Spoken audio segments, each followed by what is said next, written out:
วัสดีค่ะวันนี้เราได้มีโอกาสมาพบกับ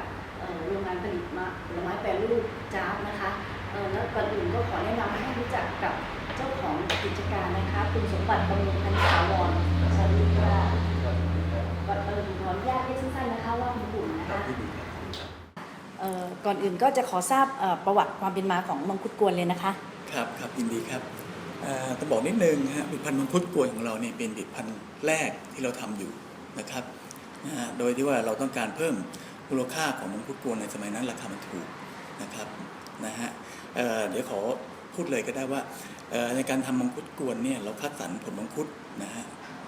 จากคุณภาพส่งออกนะครับเพียงแต่ว่าเปลือกนอกผิวเนี่ยอาจจะไม่สวยส่งออกไม่ได้แต่เนื้อในเนี่ยโอเคเลยฮะสวยคุณภาพดีมากนะครับเราคัดเกรดนี้มาทำนะฮะเพื่อให้ได้คุณภาพเพื่อให้ได้สิ่งที่ดีที่สุดให้กับผู้บริโภคนะครับแล้วในขั้นตอนการผลิตนะคะว่าอย่างมาตรฐานที่ได้ก็ทราบข่าวว่าได้มีมาตรฐาน GMP แล้วก็มาตรฐานอื่นๆก็คือในขั้นตอนการผลิตมีการนอกจากคัดสรรวัตถุดิบแล้วค่ะในใส่ใจในเรื่องของขั้นตอนเรื่องคุณภาพการรักษาคุณภาพยังไงบ้างคะครับก็ โชคดีอย่างหนึ่งคือเราได้ผ่านการอบรม GMP อบรมASAP นะครับ HACCP นะฮะซึ่งเป็นกระบวนการที่ตรวจสอบเรื่องจุดอันตรายในการผลิตอาหารนะครับเราก็ผ่านการอบรมมาแล้วก็ใช้หลักของกระบวนการนี้นะฮะมาทำทุกวันนี้นะครับเพื่อเป็นการยืนยันได้ว่าสิ่งที่เราทำเนี่ยปลอดภัยนะฮะควบคุมเรื่องจุดเสี่ยงเรื่องอันตรายต่างๆนะครับเพราะฉะนั้นยืนยันได้ว่าผลิตภัณฑ์ของเราเนี่ยเป็นผลิตภัณฑ์ที่ค่อนข้างจะปลอดภัยนะครับค่ะแล้วจากสินค้าที่มีคุณภาพแล้วผลิตภัณฑ์ของมังคุดกวนของจ๊าบเนี่ยค่ะไม่ทราบว่าเข้าสู่ตลาดและเป็นที่รู้จักแล้วประสบความสำเร็จอย่างทุกวันนี้ได้ยังไงคะครับสิ่งที่เบื้องแรกเลยที่จะทำก็คือสร้างความแตกต่างนะฮะแตกต่างให้ชัดเจนในท้องตลาดนะฮะไม่ว่าเป็นรสชาติเป็นเอกลักษณ์ของเราเองเรื่องบรรจุภัณฑ์นะครับสิ่งสำคัญที่สุดคือบรรจุภัณฑ์ที่เราทำเนี่ยต้องโดดเด่นนะครับอย่างที่เห็นอยู่นี่นะฮะอันนี้ฮะมันเป็นสิ่งสะท้อนให้เห็นว่าสร้างความแตกต่างยังไงเป็นการสร้างมูลค่ายังไงนะครับอีกทั้งเรามีโอกาสได้ไปเข้าร่วมงานแสดงสินค้าระดับประเทศระดับนานาชาตินะฮะอย่างที่ไทเฟกอย่างเงี้ยครับนะครับเราก็ไปออกงานก็ได้รับการต้อนรับจากลูกค้านะฮะทั้งคนไทยทั้งคนต่างประเทศที่ดีนะครับอ๋อค่ะก็อย่างที่ได้เห็นไปเนี่ยค่ะว่าผลิตภัณฑ์จ๊าบนะคะเป็นผลิตภัณฑ์ที่คัดสรรจากวัตถุดิบอย่างดีผ่านกระบวนการผลิตที่มีมาตรฐานและใส่ใจต่อคุณภาพมาตรฐานและประโยชน์ของผู้บริโภคอย่างแท้จริงนะคะแล้วก็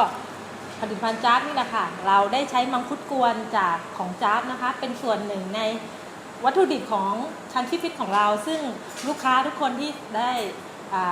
บริโภคหรือว่ารับประทานคันชี่ฟิตของเราก็จะได้รับประทานมังคุดกวนที่คุณภาพและรสชาติอร่อยของจ๊าบไปด้วยเลยค่ะงั้นถ้าวันนี้ก็ขอขอบคุณคุณสมบัติคุณปุ่นนะคะที่ได้ให้เกียรติมาร่วมพูดคุยค่ะขอบคุณมากค่ะ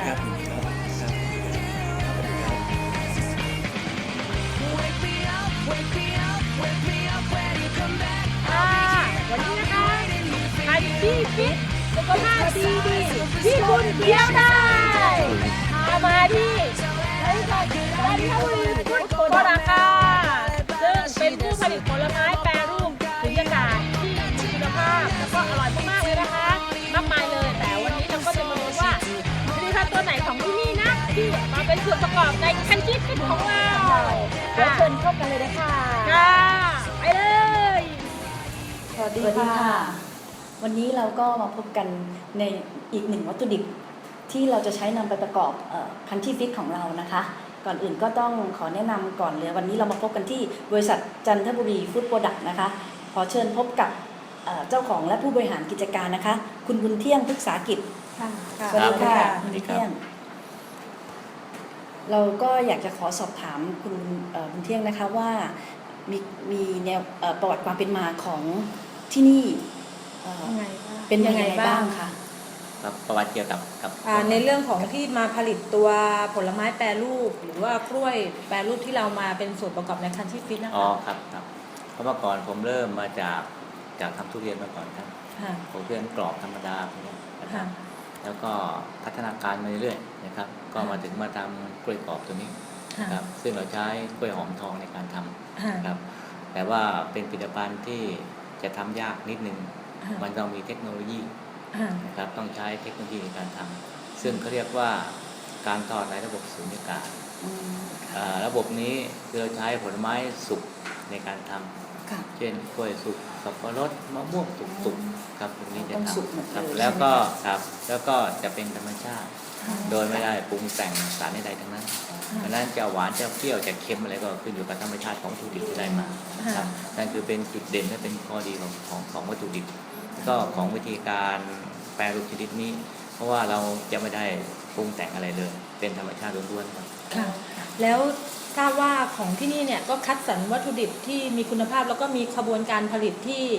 ใส่ใจผู้บริโภคแล้วก็มีมาตรฐานที่ดีด้วย พอจะแชร์ข้อมูลตรงนี้ให้ฟังได้บ้างไหมคะ ครับก็เป็นปัจจัยพื้นฐานของการแปรรูปทุกชนิดนะครับต้องมาจากวัตถุดิบที่มีคุณภาพ ค่ะ นะครับวัตถุดิบที่มีคุณภาพของการแปรรูปหนึ่งต้องแก่จัด ค่ะ ครับ เน้นที่แก่จัด ครับแก่จัดแล้วก็มันจะมีรสชาติดีนะครับแล้วคุณภาพ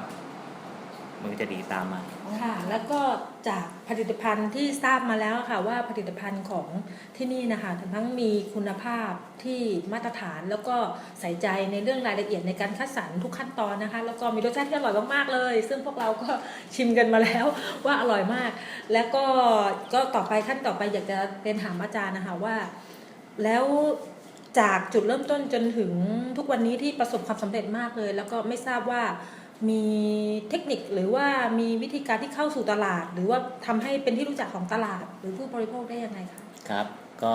จากการชิมฮะอยากให้เพื่อนๆชิมบ้างหากแค่ใครชิมบ้างนะครับทุกคนก็บอกอร่อยนะครับนั้นเราก็ได้นำเสนอห้างนะครับสินค้าเช่นห้างท็อปเราไปนำเสนอประมาณตั้งปี 47 ช่วงนั้นเป็นช่วงที่โอท็อปกำลังบูมอยู่นะครับเราก็ได้นำสินค้าเราไปเสนอครับเราก็ได้รับการตอบรับนะครับให้เราได้ไปลองวางดูครับแล้วก็จากการเราวางประมาณตั้ง4 แห่งหรือ5 แห่งนะครับห้างใหญ่ๆนะครับเราก็ได้รับการตอบรับที่ดีก็มีออเดอร์สั่งมาตลอดนะครับแล้วก็ห้างให้เราขยายให้ขายให้ทั่วประเทศครับช่วงนั้นเราก็ชะลออยู่มาตั้งปี 1 หรือ 2 ปี เพราะว่าเรา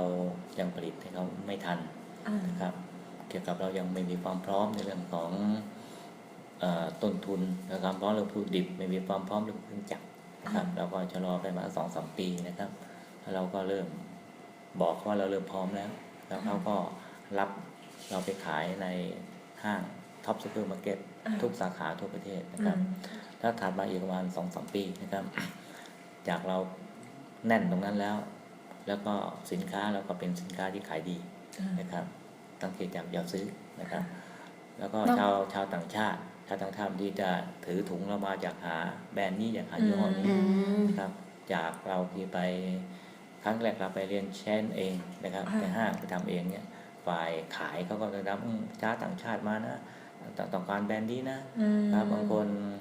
จะกลับสนามบินแล้วกันนั้นเป็นสนามบินของอยู่ที่ดอนเมืองอยู่นะครับก็นั่งรถแท็กซี่ไปซื้อที่ห้างแล้วก็กลับมาซื้อที่ห้างเป็นรถเข็นอันนี้คือฝ่ายคนขายเขาบอกนะแล้วก็เลยขายดีนะครับแล้วต่อไป2-3 ปีผมก็ไปเสนอบิ๊กซีนะครับตอนนี้ก็เข้าสู่บิ๊กซีตลาดบิ๊กซีนะคะก็บิ๊กซีก็รับก็เป็นจำหน่ายแล้วก็ผมก็เสนอคณะข้าวฟูเหมือนกันหัวฟูก็รับจำหน่ายเหมือนกันนั้นผมก็ขายอยู่3 ห้างใหญ่คือท็อปบิ๊กซีแล้วก็คาวฟูครับแล้วมาช่วงปี 2 ปีนี่คือบิ๊กซีซื้อคาวฟูออกไปแล้วก็จะรวมกันระหว่างบิ๊กซีคาวฟูนี่เป็นบิ๊กซีทั้งหมดครับแล้วก็เสนอห้างของฟู้ดแลนด์ครับเขาก็รับแล้วคือเดอะมอลล์นะครับแต่เดอะมอลล์ในนี้จะผ่านคนกลางไปเพราะผมไม่มีเวลาไปส่งนะครับ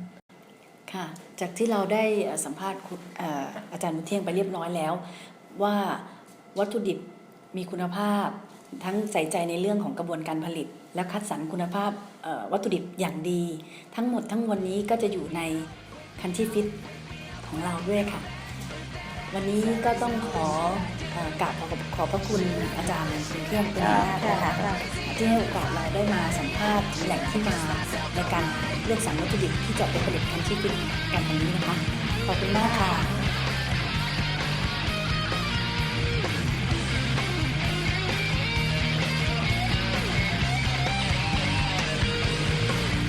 Wake me up, wake me up, wake me up when you come back. Pick me up, pick me up, pick me up when you come back. Wake me up, wake me up, wake me up when you come back. Pick me up, pick me up, pick me up, wake me up when you come back. Wake me up, wake me up, wake me